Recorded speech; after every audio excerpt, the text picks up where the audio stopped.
It's hard to see probably, but I'm not going to clear the leaves off of these. We're heading uphill to the biggest one. Alright, this is going to be pretty amateurish, but this is the stone pile at the top of the hill. The end of the line, or what's left. And it's the most obviously laid up stone pile. And I hope the videotape does it justice, but it's 4 to 5 feet tall, 60 feet long maybe, and 15 feet across, and solid stacked stones. It points, this is a little different, it's not round, it's oblong or square. I found this type of stone pile on 3 different hills in this area where there's a square one at the top, or rectangular. Rectangular is probably a better way to say it.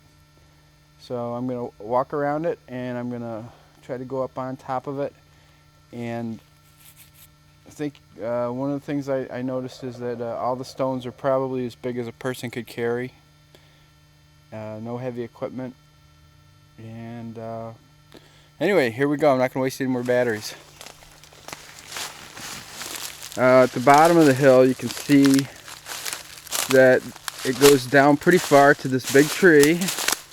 And there's some evidence of stacking here. And I'm just going to pan up along it from this spot to try to get a nice steady shot. As you can see, now from this side it probably just looks like a stone wall. So I'm going to try to smoothly walk around it and get a shot from the top going across it here.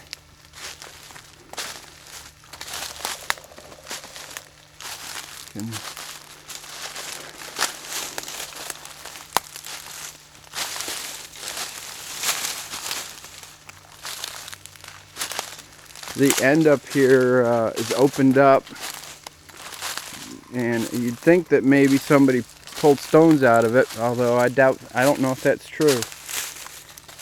Could be built this way. It could be layers.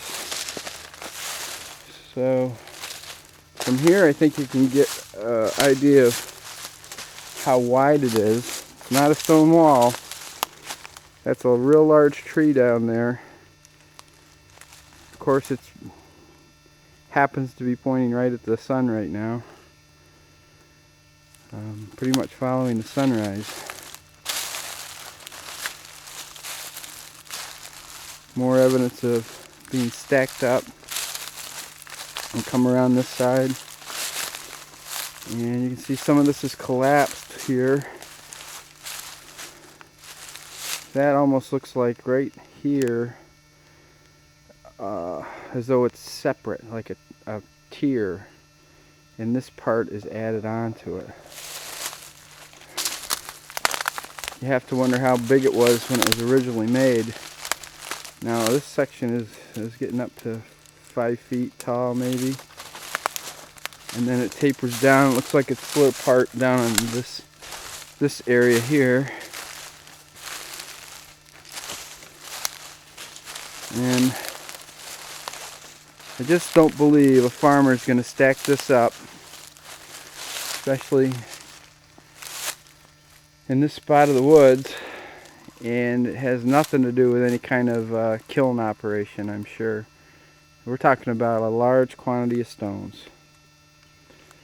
Alright, from this point I'm going to go look for some more of the quality, easily to discern stone piles that are down at the back at the bottom of the hill. I'm going to kind of pan here. That's the gap between the hills and over the gully. Over here is what we call Brink Hill.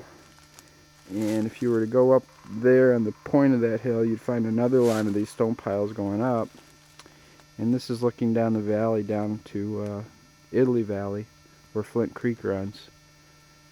Of course, if you went down to that valley and you went a little